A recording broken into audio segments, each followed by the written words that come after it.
Same question to Jared, reflecting on from your college career, fullback, and into the next levels and then international. Yeah. I think it's for me, it's pretty simple. It's who's willing to go through it, not around it. And life will give you opportunities to be able to do that. And it's the same in this game. And when I was young, I just tried to keep my head down and work and execute on things I knew I could do well within the football realm of it. And then, what I say, the TNT, the things that take no talent.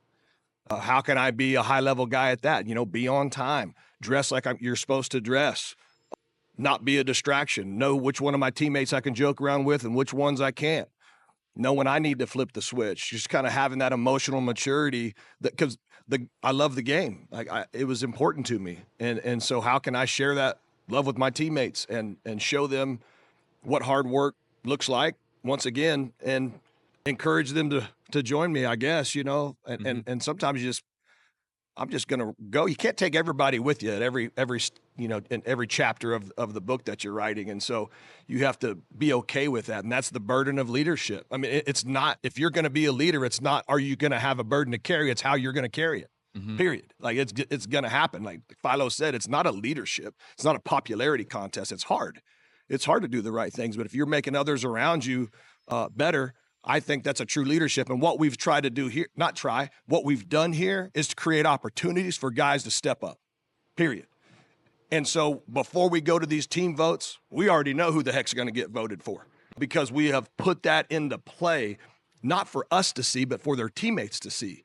So if we talk about extending trust to each other, and I made that point this morning, if you don't trust yourself and you don't trust the work that you've put in, there's no way you're going to be able to extend trust to your teammates. Then you become uncoachable. You start griping back at your teammates when they're trying to give you correctives to encourage you to do it right. Don't jump off sides, be on time, get your hand behind the line. All those things matter. And so if it doesn't matter to you, that's just feedback to me that you haven't put the work in. You don't even trust your own work.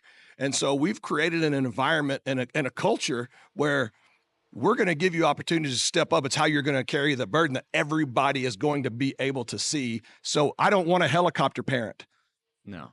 And so I want to give my kids to learn and get knocked around a little bit. They said, one of my mentors has said, for you to have a breakthrough, you have to have a breakdown sometimes. And we protect ourselves from that. And sometimes when we overcoach and overcue just to make things right and the optics look good, look what I did, coach. I kept him from screwing up. Well, sometimes they need to screw up. Sometimes they need to understand how to fix things and why it's important to fix things. And always being a part of something bigger than yourself, like a football team or a family, knowing that you got to show up for other people. No one's ever been remembered for what they've done for themselves, but what they've done for others. And that's what the point we're trying to get across to our leaders on this team. Yeah, those are strong points. And going back to something you said earlier, Philo, and this is, I can't remember if we were talking on the podcast, the whole day is blending together, or earlier, where you were speaking to perfection. You wanted it to look perfect, and then you had to have a moment of growth yourself as a leader of men, of the team here, to then realize it's going to take time.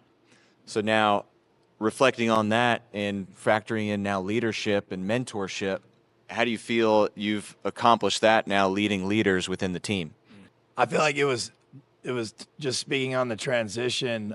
It's all I've ever known, and I don't have the tenure that Coach K does, but this is my 16th year of being able to do this at this level, and I've never done it in a way where it doesn't. It's not that it doesn't look good, but I've relinquished control of making every little thing and try to make it perfect, and allowed for a little bit of failure and allowed for growth to actually happen within what we're doing.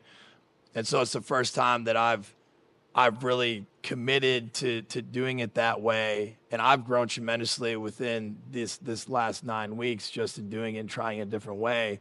Talk about trusting the process, our culture pillar this week, right?